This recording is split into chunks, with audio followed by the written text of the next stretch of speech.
7 দিন আগে শেষ দিন আমার দেখা হয়েছিল আমার নেতা তারেক রহমানের সাথে, বেগম খালেদা জিয়ার সাথে 111-এর পরে হাওয়া ভবনে। আমি অ্যাপ্রন পরে গিয়েছি, মাস্ক লাগাই গিয়েছি। আমি এমপি ছিলাম,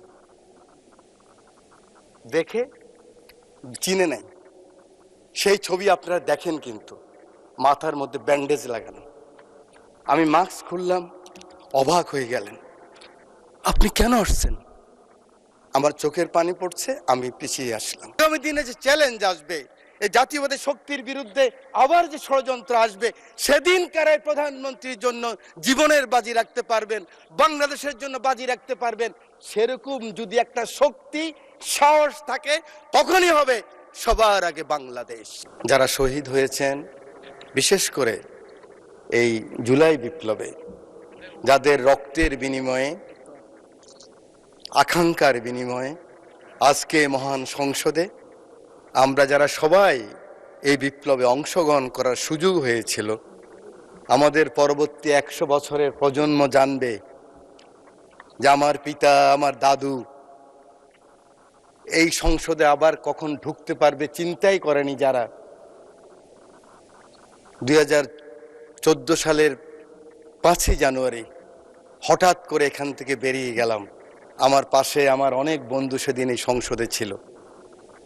ওরা বলতে পারবে এরকম একটি বিপ্লবের মাধ্যমে, যেখানে এই সংসদ ভবনের লুকিয়ে আছে শুনে প্রত্যেকটি রুম ভেঙে ফেলেছে, কোটি কোটি অর্থ টাকা এই সংসদ ভবনে পেয়েছে, গণভবনের ইট নিয়ে গিয়েছে। এটা বিএনপির লোকেরা নেয় নাই, জামাতের লোকেরা নেয় নাই, এটা ফাইয়াজের মারা নেন নাই, আকরামের মারা নেন নাই, আবু সাইদের আম্মা নেন নাই।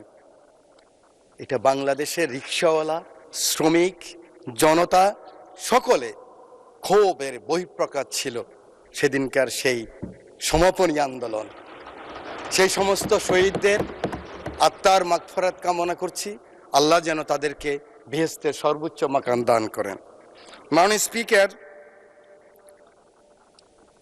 শহীদ মোহাম্মদ শামীম, শহীদ মোহাম্মদ সবুজ, শহীদ মোহাম্মদ হাসান, শহীদ মোহাম্মদ মাজারুল ইসলাম, মোহাম্মদ ফেরদাউস শহীদ যুবদল নেতা, আরিফ ছাত্রদল নেতা, আপনারা হঠাৎ করে মনে করছেন এই নামগুলি কোত্থেকে আসলো?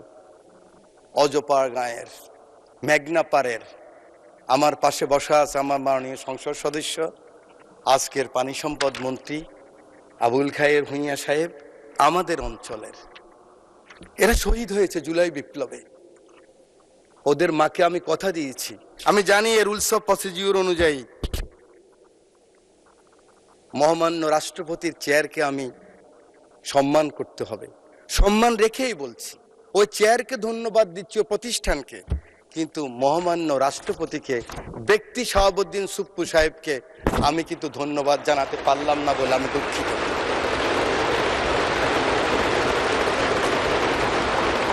মাননীয় স্পিকার, শহীদ প্রেসিডেন্ট জিয়াউর রহমানকে স্মরণ করছি।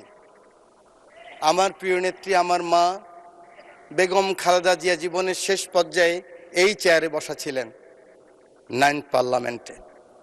তার পিছনে ছিলেন জনাব ফারুক সাহেব, আমরা ছিলাম, পার্থ সাহেব ছিলেন। প্রথম দিন 111-এর পরে আমরা যখন 26 জন, ম্যাডাম খালেদা জিয়া 3 জন, 29 জন ছোট্ট রুমের মধ্যে পার্লামেন্ট পার্টির মিটিং হলেন, আমি সাইকোলজির ছাত্র, আরেকদিন বলেছিলাম, মুখ দেখেই বুঝেছি ম্যাডামের মনে অনেক কষ্ট। ম্যাডাম নিঃশ্বাস ছাড়লেন, বাম দিকে খন্দকার দেলোয়ার সাহেব বললেন, আর এই রাজনীতি করা হবে না, আপনারা যান, আমরা বয়কট করব। আওয়ামী লীগ আসলে আওয়ামী লীগ বয়কট করবে, আমরাও তো অনুষ্ঠানে যাব না, আমরা আসলে আওয়ামী লীগ আসবে না, এই রাজনীতি বন্ধ করতে হবে। 5 জনকে পাঠালেন, আমরা সেখানে গেলাম ওত অনুষ্ঠানে। সংসদ শুরু হলো, 1.5 মাসের মাথায় বিশ্বাস করেন আমার মা সংসদে বসার মতো ভাষা এই পার্লামেন্টে ব্যবহৃত হয় নাই। এরকম টোকেন দিয়ে দিয়ে সংসদ নেতা ছিলেন ফ্যাসিস্ট, এই চেয়ারে বসা ছিলেন হাসিনা।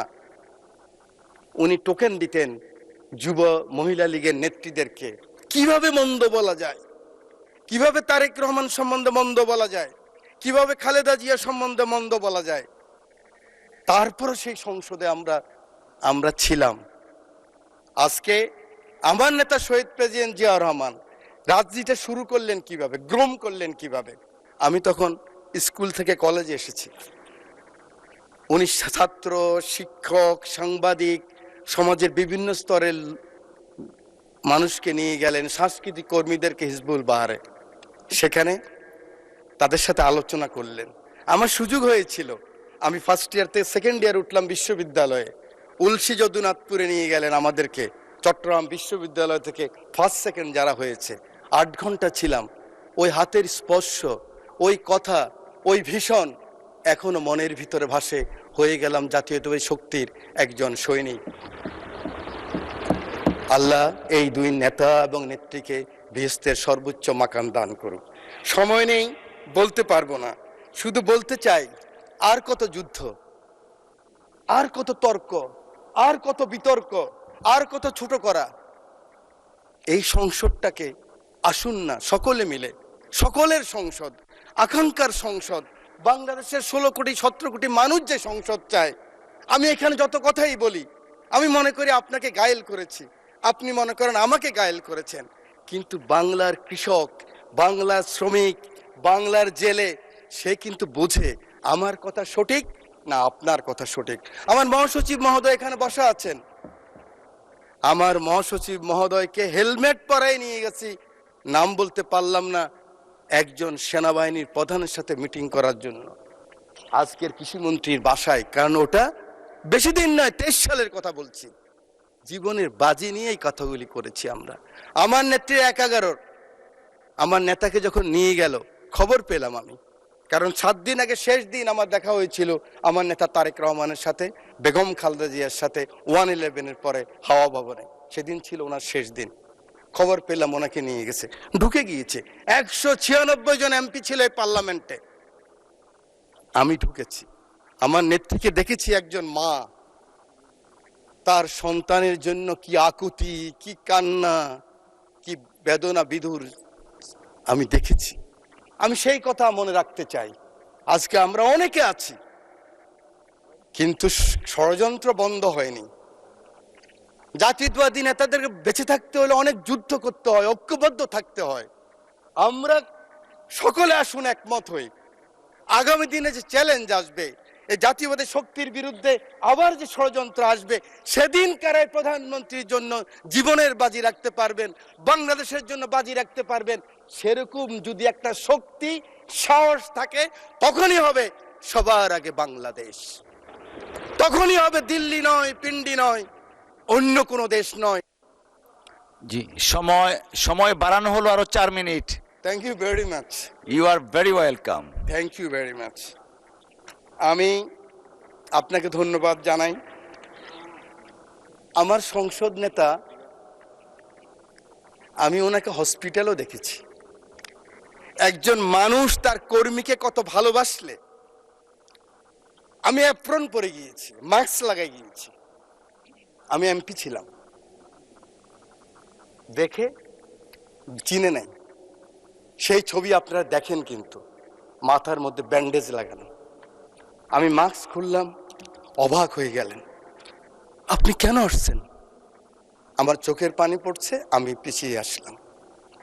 আমি বলতে চাই, এই চ্যালেঞ্জ আবার আসবে, ষড়যন্ত্র বন্ধ হয় নাই। আমরা কে কত বড় হব, কোথায় যাব, কি নিব, কি হব, সেটা বড় কথা নয়। বড় কথা হলো এই চ্যালেঞ্জ গ্রহণ করতে হবে। মাননীয় স্পিকার, আপনার মাধ্যমে পুরো হাউসকে জানাতে চাই, চিন্তা করেন তো, কথার সাথে বলতো জামাত শিবির, কথার সাথে বলতো জামাত বিএনপি, একসাথেই তো আমরা। আমার হাতে তো এখনো রক্তের দাগ নিয়ে লেগে আছে। এই মতিঝিলে 19 দিন ছিলাম রিমান্ডের মধ্যে। কেন আমরা ছোট করার চেষ্টা করতেছি? আমি বিশ্বাস করি আমার নেতা ছুটে গেলেন একটু আগে, আমার সেই ভাই এখন আছেন। আমার নেতা তারেক রহমান ছুটে গেলেন, ওখানে গেলেন, দেখলেন। সাথে সাথে আমি মনে করি আগামী দিনের রাজনীতির জন্য সংসদের বিরোধী দলের নেতা আপনিও ছুটে যাওয়া উচিত ছিল। আমি জানি না আমার কথা কিভাবে নেবেন, যে মাননীয় সংসদ নেতা আমি শুনেছি, আমি উপস্থিত ছিলাম, কারণ ওনার পিছনে আমি ছিলাম।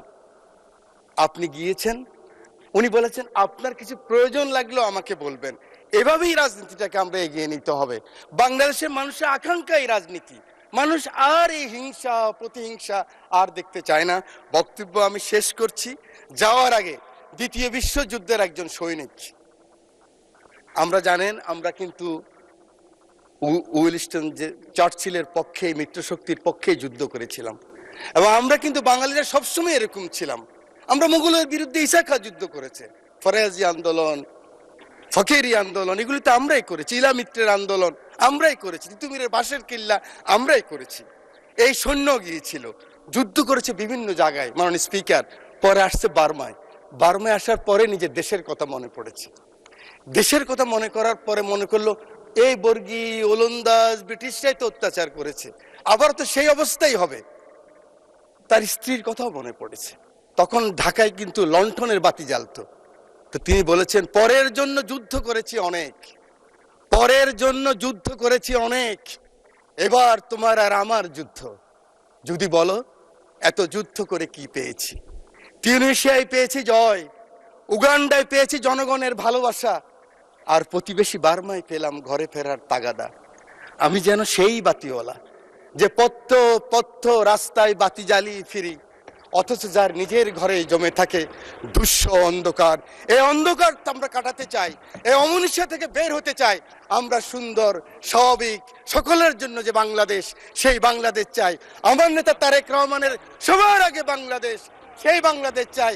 আমার রামগতির দায়িত্ব নেতাকে দিলাম, আমার এমপি, আমার নদী ভাঙা মানুষ শহীদুদ্দিন চৌধুরীকে দিয়ে সময় নাই, সেই কারণে সকলের ভালোবাসা চেয়ে, আদর চেয়ে বক্তব্য শেষ করছি। আল্লাহ হাফেজ, বাংলাদেশ জিন্দাবাদ।